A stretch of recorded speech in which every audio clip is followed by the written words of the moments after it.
Investment risk అనేది market ఒడిదుడుకులకు లోబడి ఉంటుంది. ఇన్వెస్ట్ చేసే ముందు అందుకు సంబంధించిన వివరాలను క్షుణ్ణంగా తెలుసుకున్నాకే పెట్టుబడులు పెట్టండి. ఈ కార్యక్రమం నిపుణులు, అనుభవజ్ఞుల సూచనలు, సలహాల మేరకు మాత్రమే నడుస్తుంది. మీ పెట్టుబడులకు ఏబిఎన్ ఆంధ్రజ్యోతి ఎటువంటి బాధ్యత వహించదు.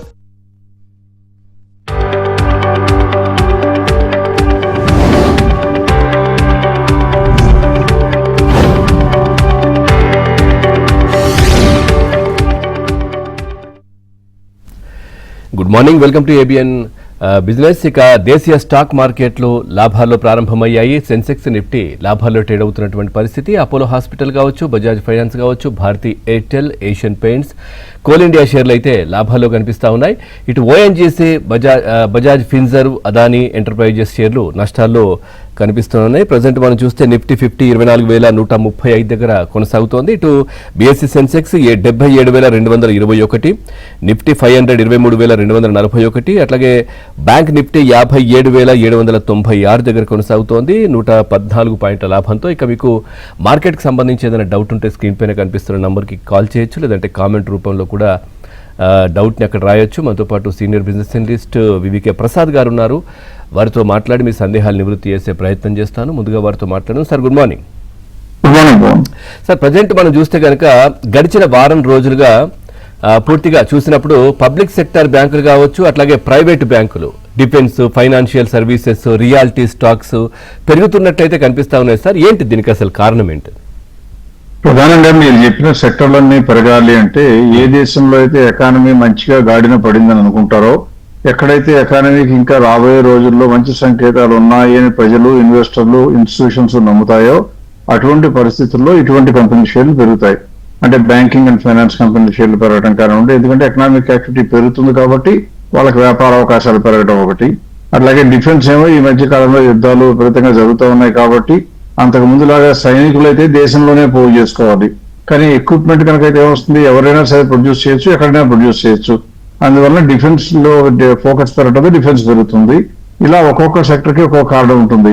అలాగే రియాలిటీ, ఎందుకంటే పెరుగుతున్న ఎకానమీలో పెరుగుతున్న ఆర్థిక శక్తి మనం అందరినీ కూడా ఇల్లు కొనుక్కోవడానికి ప్రేరేపిస్తుంది కాబట్టి రియాలిటీ సెక్టర్ బాగుపడుతుంది.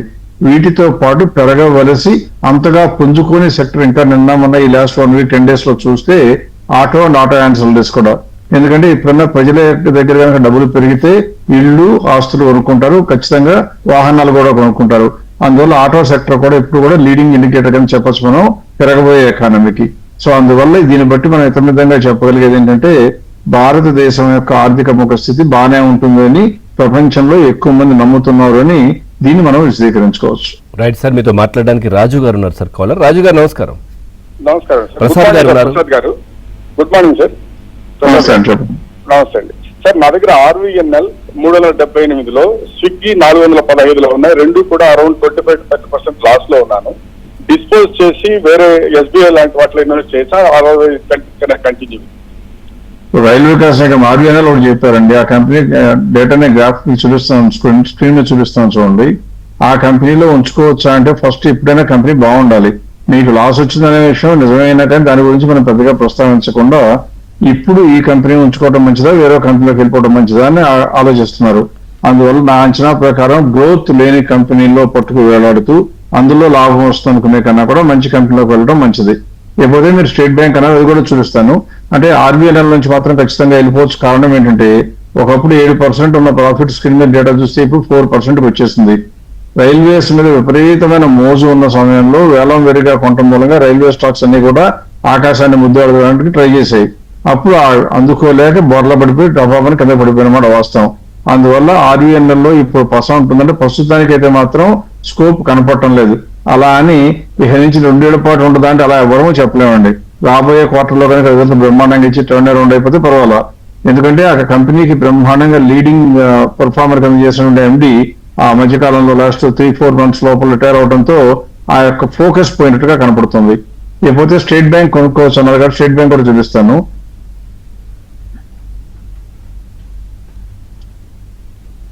స్టేట్ బ్యాంక్ అయితే ఎప్పుడు కూడా మంచి కంపెనీ అనడానికి ఏమాత్రం సందేహం అక్కర్లేదు. ఇవాళ మనం హైదరాబాద్ లోనో తెలంగాణలో రాష్ట్రంలో కనుక ఉన్నట్లయితే కాంగ్రెస్ ప్రభుత్వం ఎత్తుగా వస్తుంది కాబట్టి స్టేట్ బ్యాంక్ అని వస్తుందంటే మొన్న 30 రాష్ట్రాల్లో ఒక రాష్ట్రంలో ఒక గవర్నమెంట్ కి ఒకసారి కోపం వస్తే అటువంటి కంపెనీని ఏమీ షేక్ చేయలేదు. ప్రభుత్వాలు వస్తా పోతా ఉంటాయి కానీ స్టేట్ బ్యాంక్ మాత్రం శుభ్రంగా అలాగే ఉంటుంది. కొన్నిగా తప్పులు ఎవరైనా చేయొచ్చు, తప్పులు చేస్తే శిక్ష ఏం వేయాలంటే ఇలా ఆర్థికంగా దెబ్బ కొడితే స్టేట్ బ్యాంక్ లో ఉన్న షేర్ హోల్డర్స్ అని నీకు నాకు దెబ్బ తగులుతుందేమో కానీ ఎవరికి దెబ్బ తగలదు. అందులో ఉన్న మేనేజ్మెంట్ కి ఏమి దెబ్బతిందో వాళ్ళు ఉద్యోగం చేస్తారు, రిటైర్ అయిపోతారు, వెళ్ళిపోతారు, హ్యాపీగా ఉంటారు. అది పక్కన పెట్టి ఈ కంపెనీ ఇప్పుడు కొనుక్కోవడానికి అనువుగా ఉందంటే ఖచ్చితంగా అనువుగా ఉంది. చూడండి, మీకు స్క్రీన్ మీద డేటా ఉంది, గ్రోత్ లో ఉందని కనపడుతుంది. ఎందుకంటే ఎప్పుడు 17-16% కన్నా మార్జిన్ తగ్గని కంపెనీ.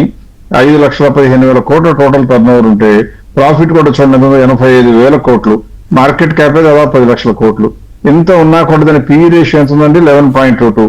అంటే దాదాపుగా దేశంలో అగ్రగామి సంస్థ అయినటువంటి పబ్లిక్ సెక్టర్ లో ఉన్న బ్యాంకుల్లో ఈ బ్యాంకుకి డబ్బులు వద్దన్నా పుష్కలంగా డిపాజిట్ పడతా ఉంటాయి. ఈ బ్యాంకు దగ్గర డబ్బులు అప్పులు తీసుకోవడానికి, లోన్ తీసుకోవడానికి ఎప్పుడు కూడా బార్లు కడుతూనే ఉంటారు. అందువల్ల అన్ని బిజినెస్ లో ఇంటాక్ట్ గా ఉన్నప్పుడు ఇంట్రెస్ట్ రేట్ పెరిగే అవకాశాలు లేవు అనుకుంటే ఈ బ్యాంకుని కొట్టగలిగే శక్తి అక్కడ ఉండదు. అందువల్ల ఈ కంపెనీ ఖచ్చితంగా కొనుక్కోవాలి. 1,470 rupees is the fair value. మేము లెక్కేసిన ప్రాసెస్ ప్రకారం మార్చ్ రిజల్ట్స్ ఆధారం చేసుకుని ఈ రిజల్ట్స్ ఇంకా బాగానే ఉంటాయి కాబట్టి జూన్లో ఇంకా కొద్దిగా పెరగవచ్చు. అందువల్ల ఇప్పటికే 37% గ్యాప్ ఉందండి, అంటే ఇంకా తక్కువలో ఉంది. ఖచ్చితంగా కొనుక్కోవచ్చు, ఏమాత్రం జంకక్కర్లా. మీ చాయిస్ అకార్డింగ్ టు మీ is correct. Right sir. Kranthi garu ఉన్నారు కాలర్. క్రాంతి గారు నమస్కారం. సార్ నమస్తే sir, both of you.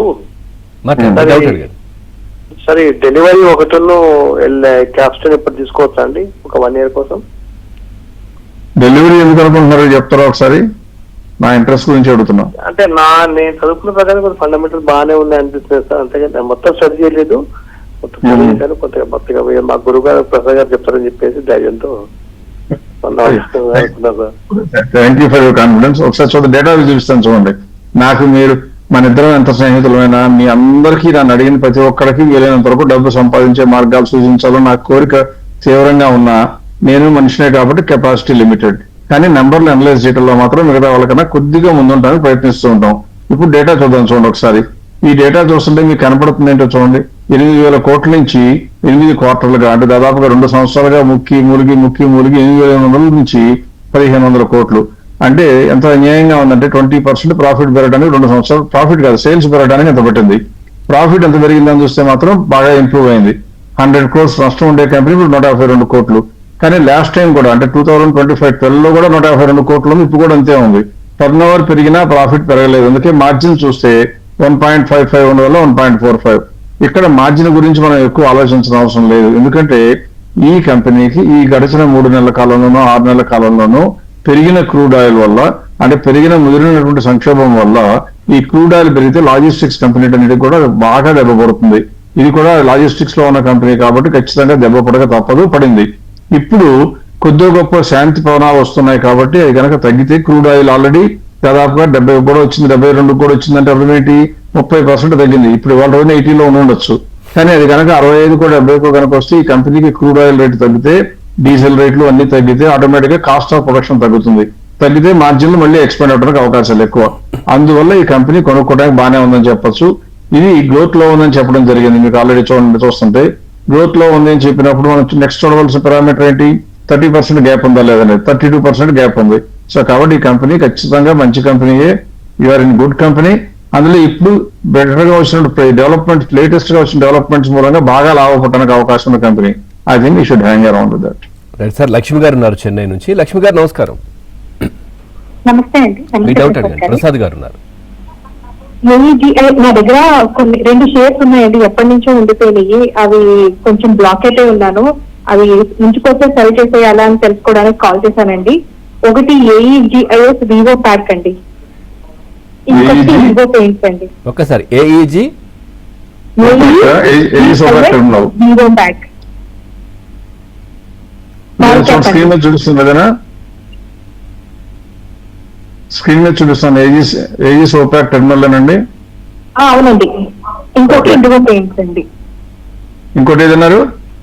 IndiGo paints అండి. ఇండిగో చూద్దామండి. ఇప్పుడు ఏజిస్ ఓపాక్ చూస్తే ముందు మీరు అన్నట్లుగా చాలా రోజుల నుంచి, అంటే మీ ఉద్దేశం ఏదో నేను 5 ఏళ్ళు అంటారేమో అనుకున్నా. అది లిస్టింగ్ అయ్యే 4 క్వార్టర్లు అయిందంటే సంవత్సరం క్రితం వచ్చిన కంపెనీ. అందులో నష్టం వచ్చింది కాబట్టి మనకి చాలా టైం పట్టినట్టు ఫీలింగ్ వస్తుంది. ఏమనుకోకండి, కొద్దిగా నా మాటలో కొద్దిగా వ్యంగ్యం ఉందంటే ఉద్దేశం మిమ్మల్ని తక్కువ చేయాలని కాదు. మీ యొక్క పాలసీని, మీ యొక్క పద్ధతిలో కొద్దిగా మనం మార్చుకోవడానికి అవసరం ఉంది అని చెప్పడం అనమాట. ఈ కంపెనీలో చూస్తే మార్జిన్లు బాగానే ఉన్నా కానీ చూడటానికి మొత్తం మీద చూస్తే టర్న్ ఓవర్ 600 కోట్ల నుంచి ఇక్కడికి వెళ్ళిపోతే ఇందులో తెలియని కొన్ని ఫ్యాక్టర్స్ ఉండటం మూలంగా ఈ కంపెనీ గ్రోత్ లో లేదని మేము చెప్పడం జరిగింది. గ్రోత్ లో లేని కంపెనీ ఉంచుకోమని చెప్పడం, ఉంచుకోవడానికి అర్హత లేదు, కొనడానికి అసలే లేదు. అందువల్ల ఈ కంపెనీలో మీరు వెంటనే అమ్ముకోవాలి. మీకు లాస్ లో ఉన్నా లాభంలో ఉన్నా ఏం ఇబ్బంది లేదు. ఇకపోతే దాని యొక్క ఫెయిర్ వాల్యూ 223 అయితే ఆల్రెడీ 238 లో ఉందండి. ఎట్టి పరిస్థితుల్లో మీరు చూడవలసింది ఈ కంపెనీ నుంచి మూవ్ అవుట్ అయిపోయి వేరే కంపెనీలోకి వెళ్ళాలి. ఇప్పుడు ఇండిగో పెయింట్స్ కూడా చూద్దాం, ఒకవేళ అది కూడా పరిస్థితి ఎలా ఉందో. ఇండిగో పెయింట్స్ కూడా స్క్రీన్ మీద డేటా ప్రజెంట్ చేస్తున్నాను. ఈ కంపెనీ మాత్రం గ్రోత్ లో ఉంది, అంటే ఇంతకుముందు చెప్పిన కంపెనీ లాగా కాకుండా గ్రోత్ లో ఉంది. ఉంచుకోవచ్చా? ఉంచుకోవచ్చు. ఎంతవరకు ఉంచుకోవచ్చు? బాగా పెరిగితే ఇంకా అటు పెట్టుకోవాలని చూస్తే మాత్రం ఇప్పుడున్న రిజల్ట్స్ ప్రకారం చూస్తే 1233 వస్తే మాత్రం మనకు అంతకన్నా ఎక్కువ పెరగటానికి అవకాశం బాగా తక్కువ. పెరగదు అని చెప్పలేము, పెరగటానికి అవకాశం తక్కువ. అందువల్ల అప్పుడు ప్రాఫిట్ బుక్ చేసుకోవాలి. సో ఇంకో 20% పెరిగే వరకు ఉంచుకోవచ్చు. అదర్వైజ్ ఇది ఏజీస్ మాత్రం ఖచ్చితంగా you have to probably get out and then move the money to some other better stocks లోకి వెళ్ళిపోతే మంచిదని. రైట్ సార్, సతీష్ గారు ఉన్నారు విజయవాడ నుంచి. సతీష్ గారు నమస్కారం. సార్ నమస్తే సార్. మీ డౌట్ అడగండి. ప్రసాద్ గారు. సార్ నా పేరు సతీష్ అండి, విజయవాడ నుంచి సార్. నా దగ్గర డిఫరెంట్ టెక్నాలజీస్ 50 షేర్లు 12,857 దగ్గర ఉన్నాయి సార్. ఓకే, ఇప్పుడు ఉంచుకోవాలా వద్దానే? అవును సార్. అంటే అందరికీ అదేనండి. ఇప్పుడు 12,500 వచ్చేసింది, నా రేట్ వస్తుంది, నా రేట్ వస్తుంది అంటారు. యూజువల్ గా రిటైల్ ఇన్వెస్టర్స్ లో నీరసం వచ్చేది ఎప్పుడంటే కొన్న వెంటనే రాదు, కొన్న తర్వాత కొద్దిగా పెరిగితే కనుక ఇంకా హుషారు వచ్చి ఇంకా కొంటాం, పిరమిడింగ్ అంటాం. అలా కాకుండా తగ్గితే ఏం చేస్తారు? కంపెనీ మీద నమ్మకం సడలకపోతేనేమో యావరేజ్ చేస్తామని ఇంకా కొంటారు. 2 రకాల మార్గాలు కాదు. ఒక కంపెనీ మనం కొన్న తర్వాత పెరిగితే అది మనం అనుకుంటున్నా మనం ఆశించినటువంటి ప్రైస్ దగ్గరికి వెళ్తుంటే మనం దాని నుంచి దూరంగా జరగాలి. ఇంకా ఇంకా కొనడం పొరపాటు, అది ఒకటో ఫ్యాక్టర్. రెండవది, ఒకళ్ళు తగ్గుతున్నప్పుడు ఇంకా యావరేజ్ చేస్తానంటారే, ఆ యావరేజ్ చేస్తాననే మాట చేయకూడదు. 6,000 కంపెనీలో మనకున్న ఒక కంపెనీనే ఇంకా యావరేజ్ చేసి డబ్బంతా ఒకే బాస్కెట్ లో పెడితే చేయి జారిపోయి కింద పడితే గుడ్లన్నీ ఎలా పగిలిపోతాయో మన పోర్ట్ఫోలియో కూడా అలాగే దెబ్బతింటుంది. అది 2 మార్గాలు కరెక్ట్ కాదు. ఎప్పుడు కరెక్ట్ అంటే మనం కొనుక్కున్న కంపెనీ కనుక మన పోర్ట్ఫోలియోలో 20% కన్నా తక్కువ ఉంటే అప్పుడు ఆ కంపెనీ తగ్గితే యావరేజ్ చేసుకుంటానంటే టు సమ్ ఎక్స్టెంట్ రీజనబుల్. లేకపోతే వాళ్ళు మీరు అడిగిన కంపెనీ చూస్తే బ్రహ్మాండంగా ఉంది, గ్రోత్ లో ఉంది. మా అంచనా ప్రకారం ఇప్పటికి కూడా ఇంకా కనీసం 14-15% పెరగడానికి ఛాన్స్ ఉంది. 14,167 is the fair price before next quarter results వచ్చే లోపల. అంటే జూన్ క్వార్టర్ రిజల్ట్స్ అవడానికి దాదాపుగా జూలై 15th, 20th, 24th ఎప్పుడొకప్పుడు అవుతుంది కదా.